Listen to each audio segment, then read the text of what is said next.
Hey there, welcome to day 1173 of What's She Up To Now. Sharon Horne-Ellstrom here, documenting my journey as I transition from the brick and mortar corporate world of business to the online world of business. What's working, what's not, what's happening, what's hot, what's the good, the bad, the ugly, everything. What I'm doing every day, and every day for a lot of reasons. Number one, I am absolutely positively visually challenged. Not just how I look, but how I see. I've been legally blind for a couple of years now, which adds to my personal challenges. Other people don't know, other people don't need to know, but it means there's different things that I need to do that other people don't. I mainly get somebody to do my makeup, I think, and hair, but that's going to be coming in the near future because I definitely need a little help in that department. But that's the kind of thing that I need that other people would not even have to consider. Each of our journey, and part of what I remind myself every day is, number one, don't compare yourself to others. I didn't really compare myself to others that much in the offline world, but in the online world, for some reason, I was following and watching other people and what they were doing, and gurus and people that I would see and think, oh my gosh, how come they're so successful at this particular strategy or thing, and I am bombing at it. I'm not getting any traction. And we do that a lot. We compare ourselves to others, and the better job we do not doing that, the better job we are at doing and being ourselves, the faster and easier not only our business is, whether it's online or offline, but our life is as well. And the more fun and enjoyable it is. Big lesson learned. You have to be yourself. I was on a coaching call yesterday where we talked about having a piece of your personality in your conversations and the way you attract people, and being who you are is what attracts people to you. And that's something that I like to say, what you see is what you get. I mean, WYSIWYG, I'm a WYSIWYG is what I tell people. You know, what you see is what you get. And there's a lot of me out there. There's a lot of videos out there over the last few years that I've produced. And so I find it really fascinating when people, you can tell if there's people, me personally, I can tell if there's people I want to work with or not, or do things with, based on how I'm going to say lazy, and this is kind of judgmental, but how lazy they appear to be. Because there's still every day, every single day on social media, on Facebook, on LinkedIn, I don't follow most of my other networks. LinkedIn is my primary. Facebook is I can do free videos and record on Facebook, so I like Facebook and Facebook groups and things. But those are my two primary modes of communication. And of course, email and snail mail and all kinds of other things we do as a person, a human, a business person, and a marketer.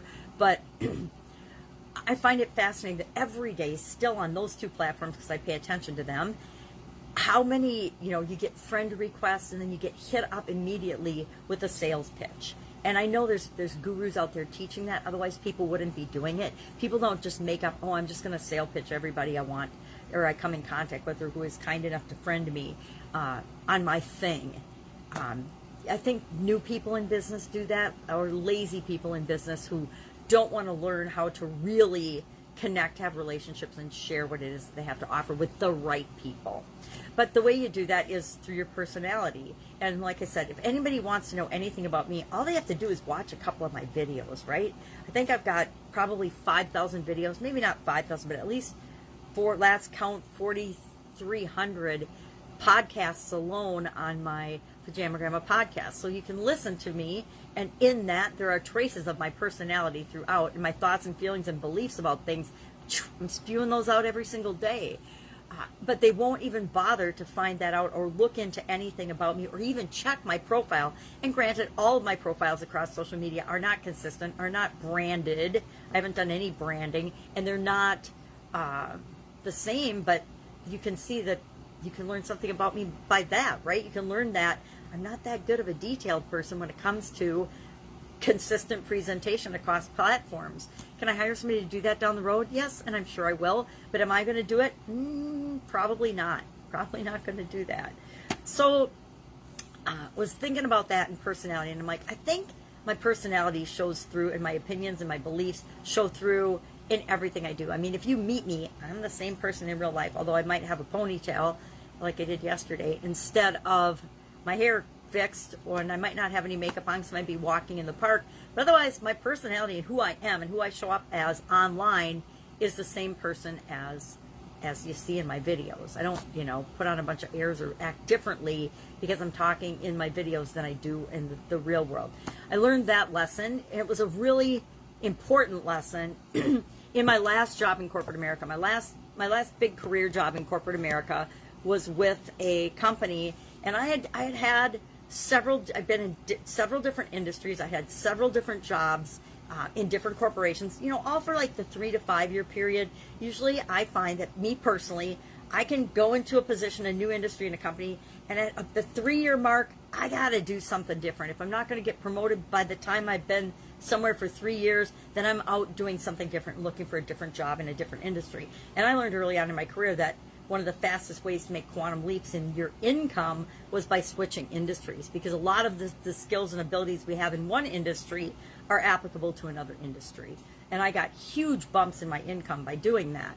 So I also learned that by my last job, we show up in life often, almost all of us, me included when I was younger, as the version of ourselves that people expect us to be. So in corporate America, I had suits of many colors. With my first corporate job, it was all black and navy. Then I went to a less regimented, less formal profession where I was actually the only woman in the organization. So I pretty much got to set the tone for what professional women looked like in that business and in that particular segment of that business and that industry, because I was one of the only women. And so I incorporated color into my wardrobe because I was sick of the black and navy suit required in the previous career that I had, or previous industry I'd been in. And I set the tone for that. And then over time, I realized that at home I was being my mom self and who I really was. But at work, I wouldn't share all that. Females in corporate America, you don't share all your feelings, you don't be emotional, all the things that were expected in different cultures and different environments.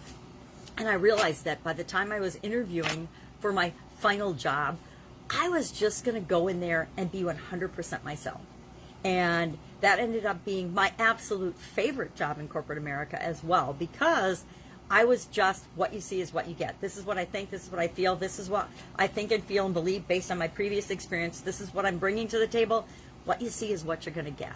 And that's how I did the interviews. I had several interviews, back as you move up the corporate ladder, you get all these different interviewing techniques and things.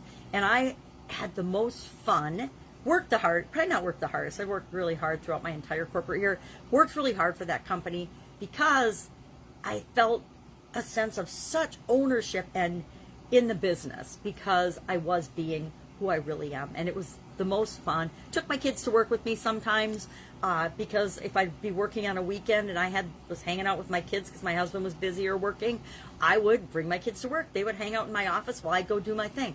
Sometimes I'd tour around the plant. We had a huge bakery, frozen and fresh bakery business that I worked for, and I would take my kids with me. I'd put them in a little hard hat and helmet and hairnets and uniform them up, and I would take them around the plant with me, and I would teach them about what it was that I did and what we were doing in the business. And it was good for them and it was good for me, but I just was 100% myself. So I really enjoyed the personality discussion yesterday, and how do you put different aspects of your personality into your business. And I think it's kind of the issue I have with the whole personal branding and professional and showing people the parts of you that you want them to see to attract more people like that to your business. I get it from a business standpoint, but I also think that it's very fake. And if your brand, your personal brand, and your personality parts that you're bringing into your business aren't really what you love, and you're just picking it because you know it fits with your business, I think there's going to be a conflict, and I think it's going to actually repel people, because people are going to sense that it's not the real you and that it is fake, which is part of my excuse for not picking brand colors or picking a personal brand or being a personal brand. I don't necessarily want to be a personal brand for my business, because as soon as I become the brand, the attractive character, then I can't ever sell that business. I can't ever stop doing that business. It's 100% dependent on me.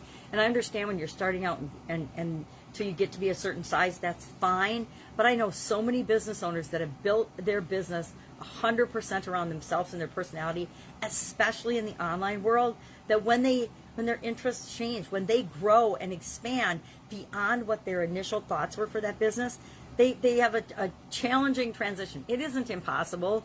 You know, Dan Locke is doing the same thing. Dan Locke entered like pretty much the personal development world, made a fortune doing that, but he's always been doing businesses in the background. But everything that he does has been built on his brand, his coaching, his teaching. And now he's expanding out into doing different types of business deals and things because he knows that someday he wants to not have to work all the time, not be the face of his company. Another example is Russell Brunson. Russell Brunson and the ClickFunnels gang. ClickFunnels is a hundreds of millions of dollar company now because Russell Brunson was the attractive character. Well, you'll notice over the last year or so, Russell's been pulling himself out and putting other things and other systems and challenges and other people in place to replace him as the attractive character so that he can follow his other interests, the things that he wants to do besides just be the face of ClickFunnels. And so each and every one of us need to do that. So I love the discussion about adding parts of your personality. I like to think I do that, and that if people want to know who I am, it's pretty easy to figure out because what you see is what you get. But I also think that I, too, could do a better job of focusing on and paying more attention to things that are important to me that would attract my ideal customer more readily. So I learned a lot in the conversation, but I also, you know, like any other conversation, we have to take the pieces of it that apply to us and apply them, and then the pieces that don't are like, yep, that doesn't feel right to me. That feels a little off and fake. I'm not going to do it. Or how do I take this and make it not feel fake, make it be authentically 100% me? You know, I am 100% a grandma. I have dolls and toys in the background of my videos right now. My background's changed over the years and it will continue to change and morph because I'm not loving this. I haven't collected teddy bears for, although people still give me teddy bears. Got this one for Valentine's Day from my sister. So, you know, and all of them, people give me bears and things all the time. But as I'm moving and transitioning and growing, they're not that important to me anymore. And the other coaching program I'm involved in is all about 100% show up professional.